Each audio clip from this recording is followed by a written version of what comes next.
नमस्कार, मैं हूं रंजीत झा और आप देख रहे हैं दी समाचार एक्सप्रेस। बिहार विधानसभा चुनाव के नतीजे तो आप देख ही रहे होंगे। एनडीए 200 के पार जा चुका है और महागठबंधन की बुरी हार होती दिखाई पड़ रही है। ऐसी हार जिसकी कल्पना शायद ना तो कभी राहुल गांधी ने की होगी, ना तो तेजस्वी यादव ने की है।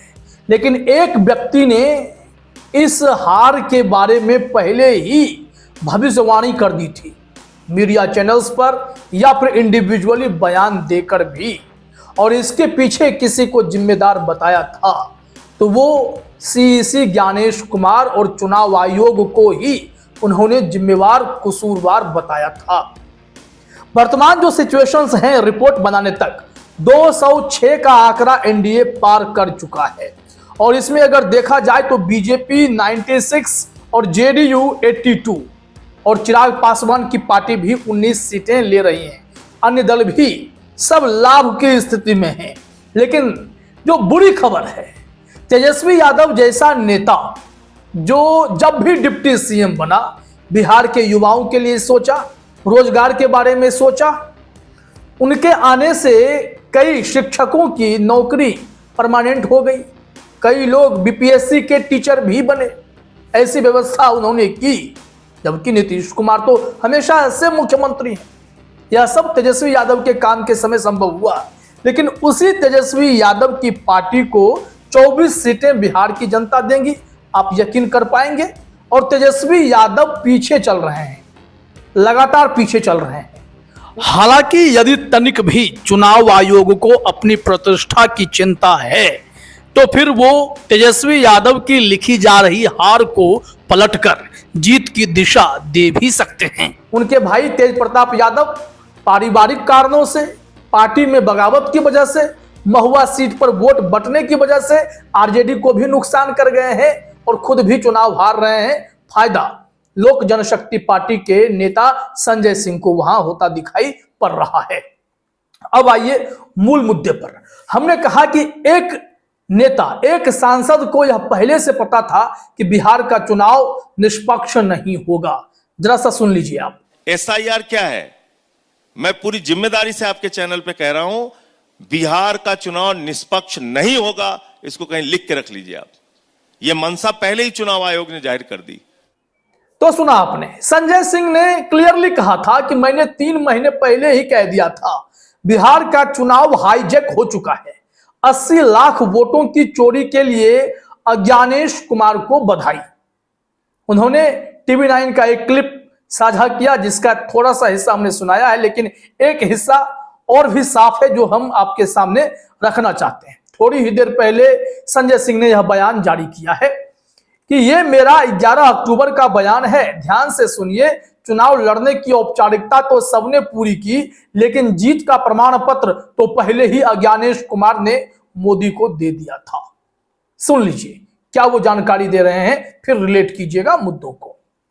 जैन साथियों, बिहार की सभी विपक्षी पार्टियों से मैं कहना चाहता हूं, खूब मेहनत कीजिए, खूब रैलियां कीजिए।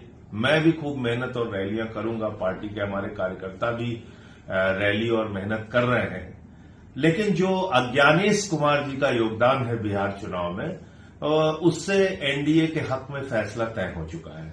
एनडीए की जीत पर उन्होंने पहले ही, चुनाव के पहले ही मोहर लगा दी है, सर्टिफिकेट बांट दिया है, जो बात मैं काफी लंबे समय से कहता आ रहा हूं।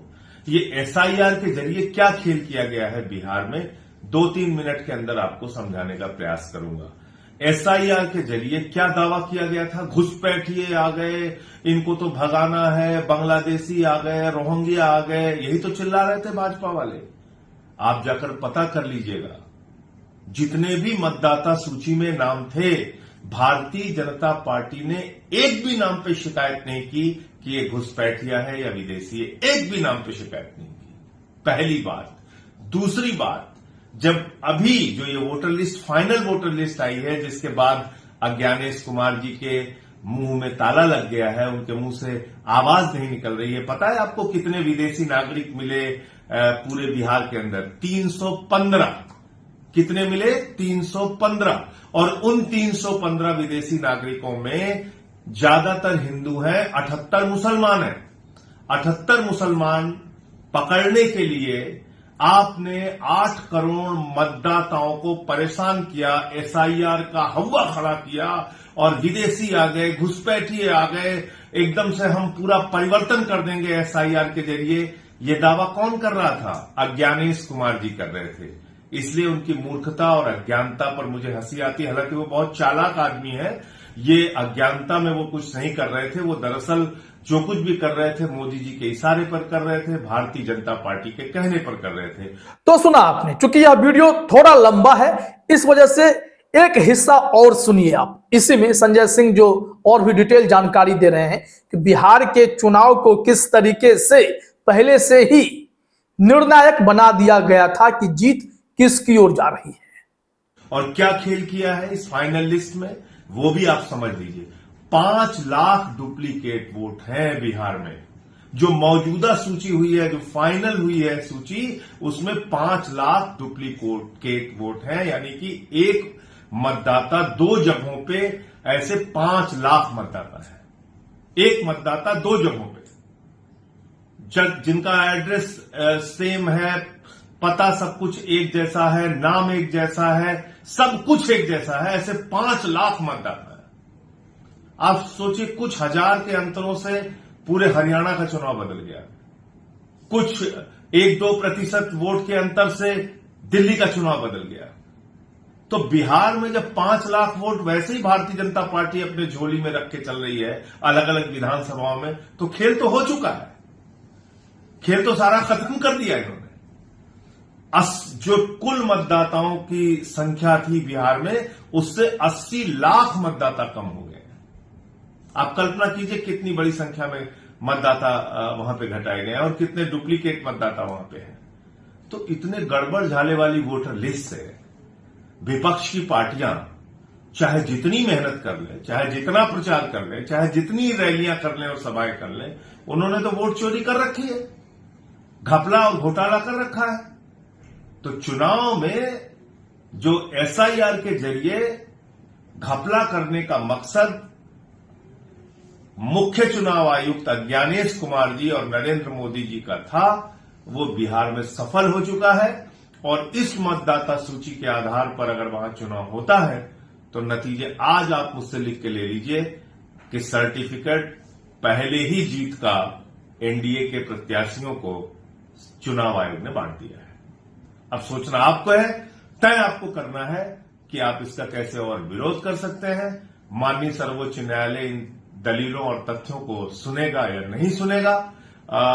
अगर सुनेगा भी तो क्या इन तारीखों को रोकेगा या पुराने मतदाता सूची पे चुनाव करने का आदेश देगा? ये तमाम ऐसे सवाल हैं जो बिहार के चुनाव को लेकर खड़े हो रहे हैं। हाँ, ये जरूर है कि इस प्रकार से लोकतंत्र तो नहीं चलेगा, वोट चोरी जरूर चलेगी। जय हिंद।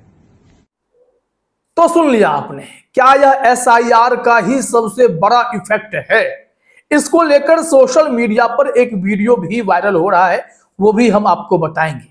नहीं तो आप भी दर्शक हैं, आप बताइए, आप भी पॉलिटिक्स को समझते हैं, क्या 10,000 रुपए का फैक्टर इतना प्रभावी होगा कि तेजस्वी यादव के भी किए गए काम उसमें घुल जाएंगे, धुल जाएंगे और उनकी भी हार की ओर पटकथा लिख दी जाएगी? ये एक बड़ा मसला इस वक्त सामने आ खड़ा हुआ है। यहां सिर्फ संजय सिंह ही नहीं, अखिलेश यादव ने भी प्रतिक्रिया दी है, वो तो हम आगे आपको बताते हैं। लेकिन गौर कीजिएगा, ये रणविजय सिंह हैं, पत्रकार हैं। इन्होंने एक क्लिप साझा किया है 6 अक्टूबर और 11 नवंबर के 2 आंकड़े। एक में सीसी खुद बता रहे हैं और 11 नवंबर का जो एक झोल है वो समझना पड़ेगा। पहले वीडियो समझ लीजिए। मतदाताओं की संख्या लगभग 7.42 करोड़ है, जिसमें कि मेल 3.92 और फीमेल 3.5 करोड़ हैं। मतदाताओं की संख्या लगभग 7.42 करोड़ है। तो देखा आपने, रणविजय सिंह कह रहे हैं कि बिहार चुनाव में 3 लाख वोटर कैसे बढ़े, इसका जवाब दीजिए। चुनाव घोषणा का दिन 6 अक्टूबर को 7.42 करोड़ वोटर, वोटिंग के बाद 11 नवंबर को 7.45 करोड़ वोटर। खुद ज्ञानेश जी ने प्रेस कॉन्फ्रेंस में बताया कि बिहार में कुल वोटर 7.42 करोड़ हैं। फिर वोटिंग के बाद 7.45 करोड़ वोटर कैसे हो गए? हालांकि जब हमने तहकीकात करने की कोशिश की तो कहीं से जानकारी मिली कि चुनाव आयोग ने कहा कि लास्ट मिनट क्विक एडिशन में 3 लाख वोटर्स ऐड ऑन किए गए। हालांकि इन्होंने वोट नहीं दिया है। 7.42 करोड़ के वोटर लिस्ट पर ही वोट किए गए। अब इसकी प्रामाणिकता कितनी है? चुनाव आयोग पर कितना भरोसा करेंगे? कैसे उन्होंने तय किया? क्या वोटर लिस्ट उस एक्स्ट्रा 3 लाख लोगों वाली भी बूथ पर मौजूद थी, या फिर वैसे लोग जो इस उम्मीद में थे कि उनका नाम ऐड हो गया है वो बूथ से लौट रहे थे? किस तरीके का हुआ है, इस पर एक सफाई की जरूरत पड़ने वाली है।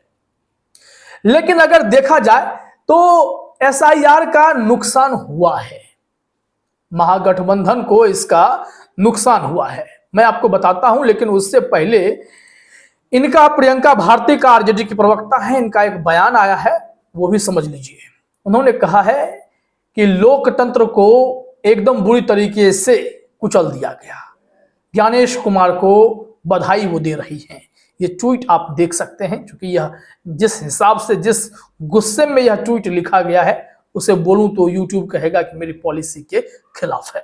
खैर, अब आते हैं महागठबंधन का जो आंकड़ा है एसआईआर के बाद कितना बदला है उस पर।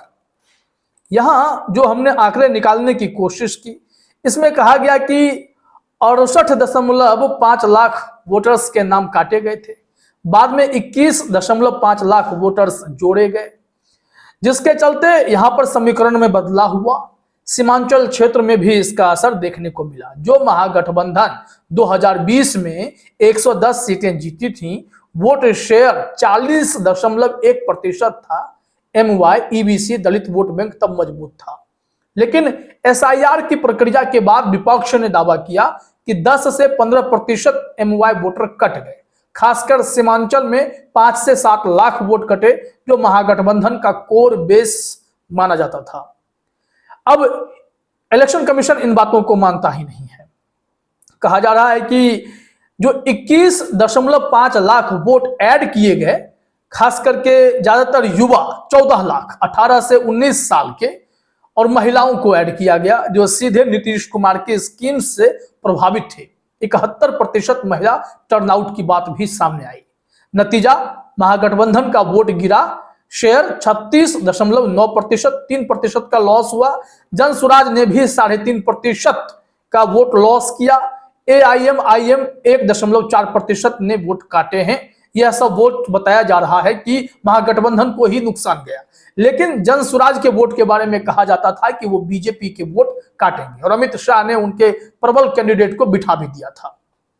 कांग्रेस की स्थिति बेकार हो गई है। 2 से 5 सीट पर ही आ गए। राहुल गांधी, तेजस्वी यादव इस पर आकलन करेंगे कि मछली पकड़ना, नदी में नहाना ही सबसे बड़ा मैसेज देना था, या फिर उन्हें ग्राउंड पर जाकर लोगों को भरोसा में लेना था, या इन सब का चीज के बावजूद भी जो चुनाव आयोग चाहता था, जो बीजेपी मोदी शाह चाहते थे, वो प्रक्रिया हो गई।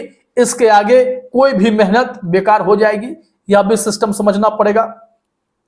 अखिलेश, राहुल, इन सब लोगों ने कहा कि एसआईआर के जरिए वोट चोरी हुई है, लेकिन इसके पीछे और भी कारण जोड़े जा सकते हैं। एक अलग विश्लेषण हो सकता है, लेकिन यहां क्लियरली पता चल रहा है कि जो नुकसान हुआ है, करीब करीब एसआईआर ने 10 से 20% इनडायरेक्टली महागठबंधन को नुकसान कर दिया है। अब आगे खुद समझिए। वैसे तो संजय सिंह ने जो आंकड़ा बताया, जो आकलन बताया था, चुनाव उसी के हिसाब से होता दिखाई पड़ रहा है।